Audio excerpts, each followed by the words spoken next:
Buenos días, mis estudiantes. Hoy vamos a aprender de uno de mis tiempos favoritos, el condicional. ¿Sí? El condicional es el tiempo que usamos en español para expresar la palabra would en inglés. So in English, this word would is its own word. But in Spanish, this word does not exist. This word is a conjugation of a verb, okay? And this conjugation, this tense, is called el condicional, or the conditional. Entonces, hoy vamos a hablar de este condicional. So let's take a look at el condicional. The fun thing about el condicional is it's actually pretty simple. So we have our verb. For example, we'll take caminar. And most times we conjugate and we really have to look at this ending, this ar ending. And if we were doing like the present tense or el pretérito or el imperfecto, we would get rid of that ar, right? And we'd put on a new ending, okay? However, in the conditional, that is not what happens.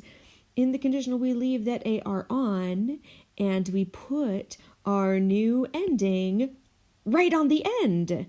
Okay, so for example, caminaría, I would walk. So let's take a look then at what these are. So here we have our verb chart. Okay, so if my subject is yo, my ending is going to be ia. And I'm going to put that right on the end of my verb. Now, please keep in mind, I've got a pretty good tilde.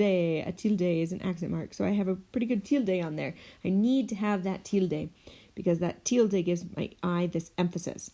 If I don't have that tilde, this verb up here would be caminaria instead of caminaría. So we need that ia. Okay, so caminaría, yo caminaría al océano. I just would. I love walking.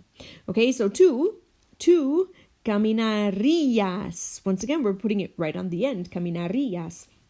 Two caminarías al baño, pero nada más, porque eres flojo. Okay? Usted caminaría, ella caminaría, él caminaría. You'll notice it's pretty much the same as yo. Well, not pretty much. It is the same as yo. So coming over here to nosotros caminaríamos. ¿Sí? Nosotros caminaríamos 500 millas. Sí, millas. Y 500 más. So we have nosotros caminaríamos. Once again, right on the end. And then usted, ellos o ellas is going to be caminarían. Now, you might be looking at these endings and you might be thinking, oh, they're just like the imperfecto endings. And you would be right. They are exactly the same as the endings for the imperfecto for ER and IR verbs. The difference is that these ones are going after the R. Okay, so after the R, we have our ia. Now, this works for any verb. So if it's a vivir, okay, so this is an IR verb, it still works the same. Yo viviría en Costa Rica. ¿Sí? Ellos vivirían al otro lado del mundo. They would live on the other side of the world. Okay, so also ER verbs, right? Like comer. ¿Sí? Yo comería cuy. I would eat guinea pig. I have eaten guinea pig, so I would eat it again. Comería. See? Right on the end. It even works for a lot of verbs that are pretty much always irregular, like ir. See? Iríamos a la luna. We would go to the moon. Or sería muy divertido. It would be very fun. Okay? Right on the end. Now, of course, we are going to have irregulars because we always have irregulars. However, there are really only like 10 irregulars. And of those, there's only a few that we use pretty often. Okay, so let's take a look at what our irregular verbs are. starting with decir. Now, decir, in case you don't remember, decir means to say or to tell. And in the conditional, it's going to change only slightly. It's going to change. Let me change my color here because I like changing colors. It's going to change to just dir, like diría. Now, diría is good for like saying I would tell the truth. Diría la verdad. Okay? No lo diría a mi mamá. I wouldn't tell that to my mom. See? No lo diría a mi mamá. Another irregular that is used pretty often is hacer. Hacer, to do or to make. Hacer is going to change. I'm going to actually make this a little bit thicker too.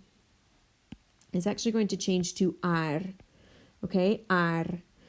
For example, haría mi tarea, pero no quiero. I would do my homework, but I don't want to. See? Haría. Haría galletas para la clase, pero no tengo los ingredientes. Our next one is querer. Querer meaning to want. Okay, to want, or it can also mean to love, depending on the context. So querer is a little bit different. Querer just becomes, we get rid of that E and we combine the two R's. So we just have two R's together. And if you think about this, if I was saying this fast, for example, if I said querría, querría, querría, they sound pretty much the same. So they just got rid of the E in the middle. So querría ir. I would want to go. He would want to go. See? Necesitas hablar con Jorge. Querría ir. You need to talk to Jorge. He would want to go. Okay? Another irregular is poner. Poner, to put or to place. Okay? Poner changes by adding the letter D in. So it becomes pondría. Pondría. See? Me pondría la gorra, pero no quiero arruinar mi cabello. I would put on the hat, but I don't want to wreck my hair. Another one is poder. See, poder, to be able to, or can. So this is actually a really common one in the conditional, because in the conditional it means could. And it's often used with the word no. Okay? No podríamos ir. We couldn't go. Okay? Now, the difference between podríamos and podíamos, this is kind of important here. So, podíamos, no podíamos ir. We couldn't go. This is in the past. Podíamos would be the imperfecto. No podíamos ir means that we're talking in the past of something that actually happened. Like, no podíamos ir a la fiesta. We couldn't go to the party. Okay? Podríamos is kind of talking about a situation that maybe didn't occur. So like, no podríamos ir. It's like saying we couldn't have gone even if we were asked. Does that make it? It's a little bit confusing, but think podíamos means we were invited to something and we couldn't go, right? Something happened and we couldn't, or he couldn't, or I couldn't follow through with it. Podríamos is kind of an imaginary situation or a conditional situation, okay? All right, so let's keep going with our irregulars. If you have questions about the difference between podíamos and podríamos, be sure that you come in and talk to me, okay? Or comment on the video. Our next one is saber. So saber is to know. So saber changes to saber. It's like sabría. See, ella sabría la respuesta. She would know the answer. Our next one is salir. Salir, to go out or to leave. And this one changes to saldr. Okay, for example, Josefina saldría con Peter. See, she would go out with Peter. He just has to ask. Saldría. Our next one is tener. This one is another one that's used quite often. Tener changes to tendre. For example, tendría paciencia. She would have patience, or she would be patient, right? Tendría que hablar con mi mamá. I would have to talk to my mom. Tendría. Our next one here is venir. Venir, which means to come. And that is vendre. So once again, we're adding this D in. So you'll notice salir, tener, venir, and poder, or poner. They all add in the letter D. And this becomes vendría. So, mis primos vendrían a la reunión. My cousins would come to the reunion. Okay, and then our last one here is valer. Valer means to be worth. Okay, so you might use this, obviously, if you're talking about an object, not a person. Don't use this for people. So I could say, for example, los zapatos valdrían más. So the shoes would be worth more. Los zapatos valdrían más si fueran más limpios, if they were cleaner. Okay? So that is the conditional and all of its irregulars. The conjugation is pretty simple. I'm going to talk really quickly about one last thing with the conditional, and that is if-then phrases. Okay? The conditional is used pretty often in if-then phrases. Okay? So we've got if, then. Okay?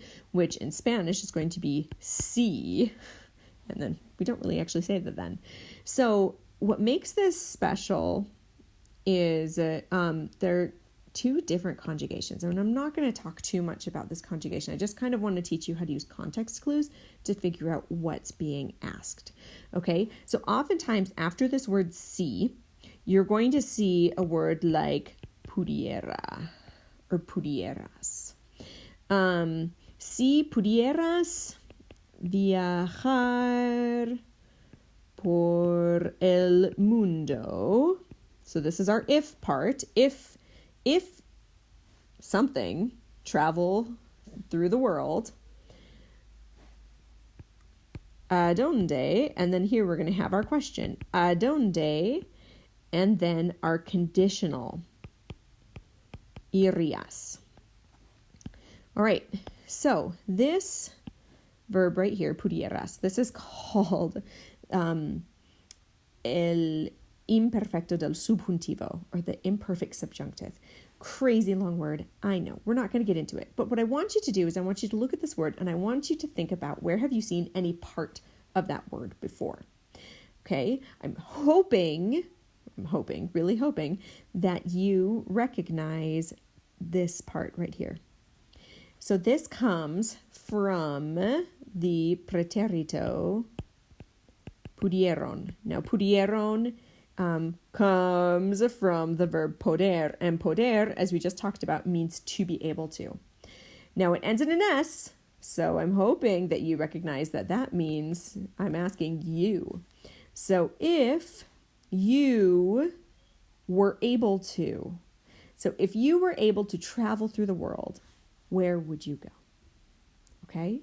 So what you need to do when you have these if-then questions, you need to take a look at this verb right here, this pudieras, okay, and think about what parts of that verb do I know. Now, even if you can't figure this word out, let's eliminate for a second and say, if to travel through the world, where would you go? And I'm hoping that even if you don't know this one verb, you can figure out the rest of it. So just so you know, the conditional is used often in if-then phrases, if-then questions. And when you answer, we're just going to answer with this verb here at the end, irías. So I'm just going to say, iría a Cancun. I would go to Cancun. Not really. I'd probably go to India, but iría a India, iría a China, iría a Australia. Okay. I don't need this pudieras in my answer. Okay. If you have questions on this, once again, be sure that you ask me, email me, or comment in Classroom under the video.